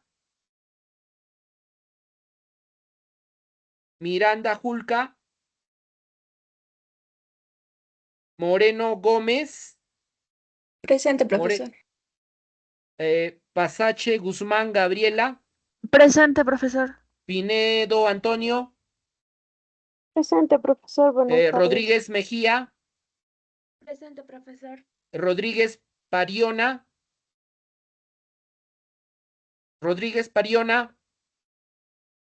Rodríguez Rojas, Presente, profesor. Romero Hidalgo, Presente, profesor. Romero Quiñones, Presente, profesor. Rosales Rodríguez, Presente, profesor. Salazar Cadillo, Presente, profesor. Buenas Valle Granda, Presente, profesor. Vela Enrique, Presente, profesor. Vergaray Martínez, Presente, profesor. Villavicencio Osorio.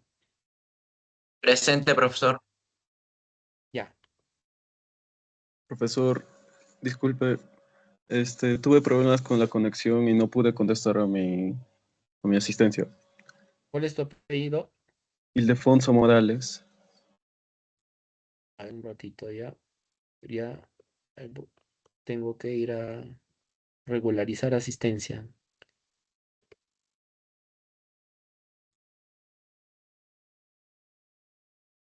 Ya, Profesor, Alvarado de también Paz tengo Carol un está problema. presente. Sí, sí, profesor. Ya, presente. Calixto Bedón, Christopher, ¿presente? No. Ildefonso Morales está presente, Cristian. Sí, profe, presente. Isidro Espinosa. Milagros, no está presente, ¿no? Malky Cotrina. Presente, Miranda, profesor. Malky Cotrina. ya. Miranda Julca.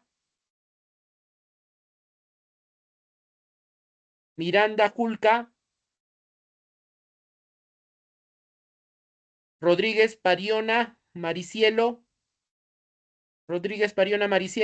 Ya son los que están faltando. 4 han faltado. Listo, Profesor, ya cerré. Isidro Espinosa tiene problemas con su conexión. Isidro, presente. Profesor, Ya, Rodríguez Pariana también me comentaba que su conexión está inestable. ya. Nadie más, ¿no? Entonces Miranda Julca y Yesenia es la única faltante y Calixto Bedón, los dos nada más.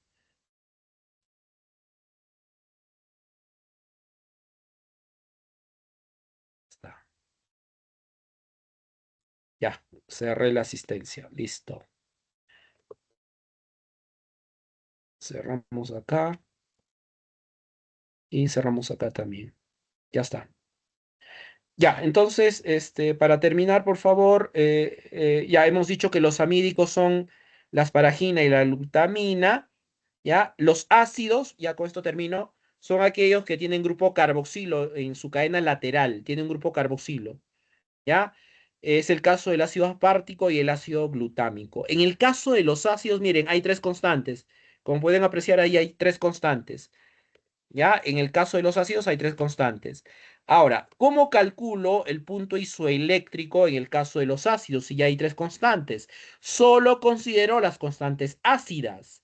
1.88 es ácido, considero esta. 3.65 es ácido, considero esta. 9.6 es básico, ya no lo considero. Ya, como se trata de un ácido, sería el promedio de las constantes ácidas. En este caso, 1.88 más 3.65 dividido entre 2. En el caso del ácido glutámico igual, sería 2.19 más 4.25 entre 2. Eso te da 3.22. ¿Ya? En el caso de los ácidos solo considero las constantes ácidas para poder calcular su punto isoeléctrico. ¿Ya? Entonces, estos son aminoácidos en cuya cadena lateral hay un grupo ácido. Hay un grupo carboxilo presente, ¿ya? Ácido aspartico y el ácido glutámico. Averigüen la nomenclatura UPAC de esta cadena lateral, ¿ya? ¿Cuál es su nombre UPAC de este? ¿Es carboximetil o carboxietil? ¿Cuál es el correcto?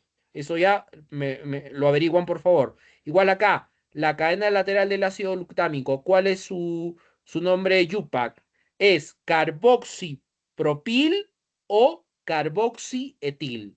Uno es el correcto, ¿ya? A ver, eso averigüenlo, por favor. Ya, ¿qué hora es? Ya es las 5, ¿no es cierto? Ya, entonces ya veo que cada grupo tiene formado ya, vayan armando. Voy a subir la plantilla para que vayan elaborando su ¿cómo se llama? Su, su trabajo de revisión. Vayan viendo también el trabajo de responsabilidad